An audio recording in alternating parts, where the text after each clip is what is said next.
اس سلسلے میں سب سے پہلے میرے پاس دو بہت ہی پیارے خوبصورت بچوں کے نام، ایک نجف علی اور دوسرا قاسم یونس. دونوں بچوں کو آپ یقین مانیے کہ 1.5 سال کے علاج کے بعد صرف اس دوران انہیں 2 دفعہ سے 3 دفعہ جو ہے انہیں بلڈ لگوانا پڑا، اور وہ اپنی بہترین زندگی گزار رہے ہیں. میرے خیال اس سے بڑے اور کوئی اچیومنٹ نہیں. ان سب بچوں کے نام جو ابھی تک دھکے کھاتے ہوئے کہاں دور دور سے آتے ہیں اور بلڈ لگوانے کے لیے تڑپ رہے ہوتے ہیں، اور انہیں بلڈ کے لیے لوگ نہیں ملتے کہ وہ کہاں سے بلڈ ارینج کریں اور اپنے بچوں کو ٹرانسفیوز کروائیں. تو اس سلسلے میں بہت سارے بچے تو ایسے ہیں جو کہ تھیلیسیمیا خون کی ایک بیماری ہے، تو خون کے لحاظ سے سب سے پہلے تو انہیں ایک نارمل زندگی گزارنے میں بڑی مشکل ہوتی ہے، اور یہ کہ انہیں بہت زیادہ سستی کمزوری کا سامنا کرنا پڑتا ہے، اور اس کے علاوہ ان کا جو کمپلیکشن ہوتا ہے وہ بہت زیادہ پیلا ہوتا ہے. اور وقت کے ساتھ ساتھ جیسے جیسے انہیں وقت ضرورت پڑتی ہے خون لگوانے سے، اس سے پہلے جیسے میں یوں کہوں گی کہ پری ٹرانسفیوژن سمٹمز، یعنی ٹرانسفیوز کرنے سے پہلے انہیں جو علامات ہو رہی ہوتی ہیں، یعنی بہت زیادہ چڑچڑا پن، بھوک ختم ہو جانا، بہت زیادہ رونا، جو چھوٹے بچے ہوتے ہیں وہ، یا انہیں میں سستی کا بہت زیادہ شکار ہو جانا اور اپنی زندگی سے بالکل ہٹ جانا، یہ باتیں بہت تکلیف دہ ہوتی ہیں ان بچوں کے لیے بھی، ان کے ساتھ ساتھ ان والدین کے لیے بھی. تو اس نجف علی کو صرف 2 دفعہ جو ہے بلڈ ٹرانسفیوژن کیا. 2009 میں یہ ہمارے پاس آئے، اور ہمارے پاس ایک اور ون اینڈ ہاف ایئر کی زیر علاج رہنے کے بعد اب یہ ماشاءاللہ صحت یاب ہیں، اور ابھی کچھ دیر بعد یہ آپ کو اپنی خوبصورت باتوں سے بھی گوش گزار کریں گے، جنہیں سننے کے بعد آپ کو اندازہ ہوگا کہ اس بچے کی معیاری زندگی کس قدر بہتر ہوئی.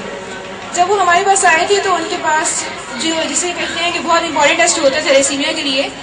ہیموگلوبن الیکٹروفوریسس، جس میں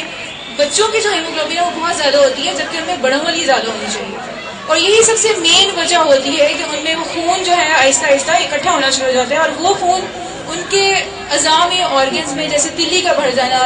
لیور کا بھر جانا، ان کے دل کا بھر جانا، یہ سارا خون جو ہے ان آرگنز میں، ان اعضاء میں جمع ہونا شروع ہو جاتا ہے، اور وہ آہستہ آہستہ سخت سے سخت تر ہوتے جاتے ہیں، یہاں تک کہ جو ان کے نارمل فنکشن ہے وہ بہت زیادہ ڈسٹرب ہو جاتا ہے. ہمارے پاس نہ صرف تھیلیسیمیا کے پیشنٹس بلکہ ہیموفیلیا کے پیشنٹس بھی آتے ہیں. ہیموفیلیا کے پیشنٹس کی بھی بہت ہی عمدہ ایگزامپلس ہمارے پاس موجود ہیں، اور وہ لوگ جن کے پاس فیملی ہسٹریز چل رہی ہوتی ہیں، یعنی جن کے خاندان کے اندر ایسی ایسی بیماریاں ہیں، ان میں سے لوگوں نے تھوڑی سی جرأت کی، ہمت کی، ہمارے پاس آئے، اور الحمدللہ ان لوگوں کو بھی بہت بہتر طریقے سے علاج ان تک پہنچایا گیا، اور وہ ایک بہترین معیاری زندگی گزار رہے ہیں. جن میں جو قابل قدر نام ہے وہ محمد ظہیر الدین، 26 سالہ نوجوان ہیں، جو کہ آپ اپنی زندگی کا تمام کاموں کو دلچسپی کے ساتھ بہترین طریقے سے کرنے میں کامیاب ہو رہے ہیں. اسی طرح ان کے بھانجے، جس طرح میں نے بتایا یہ فیملی ہسٹری تھی، یعنی خاندان میں مروثی بیماری کی طرح چلتی ہے. اسی طرح ان کے جو بھتیجے تھے ان کو بھی اسی مرض کے وہ شکار تھے، زعیم احمد جن کا نام ہے، اور وہ بھی اسی طرح قابل علاج رہنے کے بعد بہترین طریقے سے اپنی زندگی کو گزارنے میں ان کے لیے مددگار ثابت ہو رہے ہیں.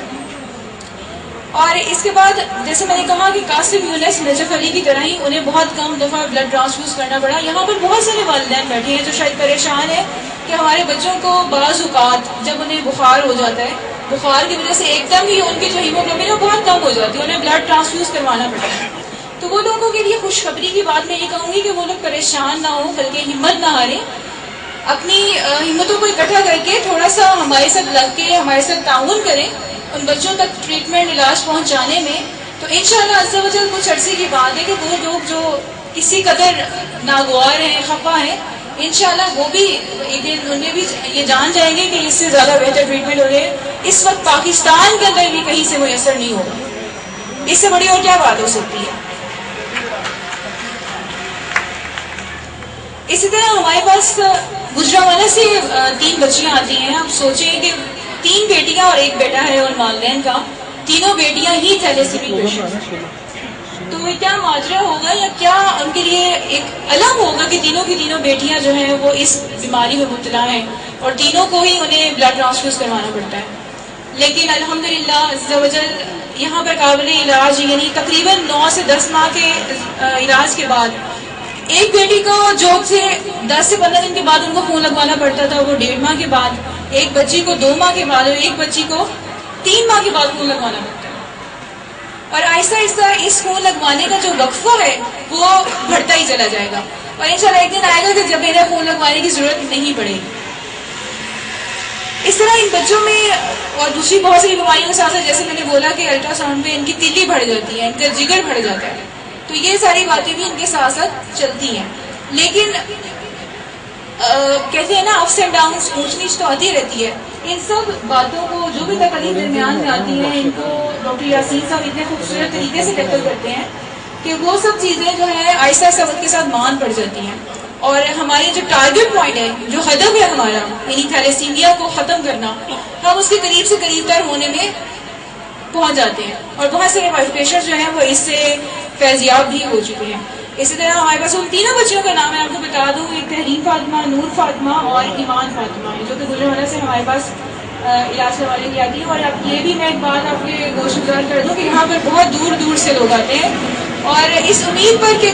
ایک دن شاید اللہ تعالیٰ انہیں یہاں تک کہ انہیں ایک دفعہ بھی خون لگوانے کی ضرورت نہ پڑے۔ جیسے کہ میں نے آپ کو پہلے 2 ایگزامپلس بتائی، نجف علی اور قاسم یونس، جنہیں اب تک صرف 2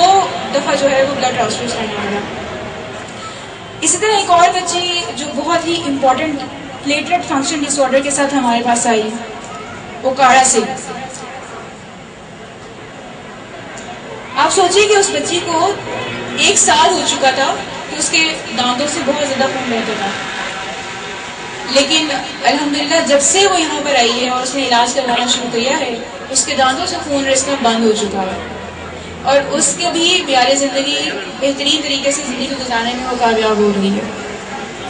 اس طرح میں اگر میرے پاس نام کم پڑ جائیں گے، لیکن یہاں پر بے شمار نام ہے جن کو میں نام لوں تو وہ بہت اچھے طریقے سے زیر علاج رہنے کے بعد، بہترین علاج حاصل کرنے کے بعد جو ہے وہ اپنی ان مشکلات سے کافی دور جا چکے ہیں، اور بلڈ کو ٹرانسفیوز کرانے کا جو سلسلہ ہے وہ مختصر سے مختصر تر ہوتا جا رہا ہے، یعنی کہ بلڈ ٹرانسفیوز کروانے کے درمیان جو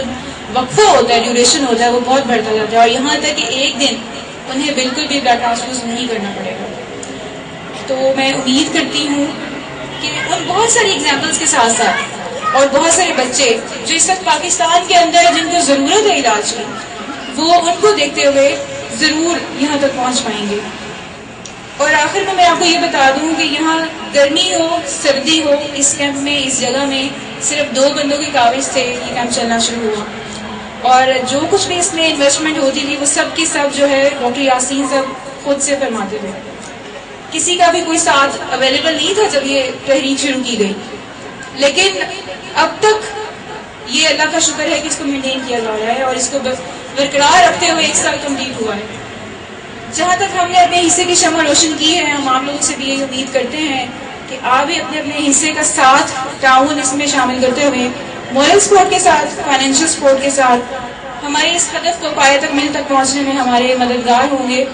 اور انشاءاللہ عز و جل پاکستان میں پولیو کی طرح ایک بچہ بھی ایسا نہ ہوگا جو تھیلیسیمیا کا رہ جائے، اور میرے خیال ہے اس سے بڑی ہماری انشاءاللہ ایک بہت بڑی اچیومنٹ اس کے ساتھ یہ بھی ہوگی۔ بہت شکریہ، السلام علیکم۔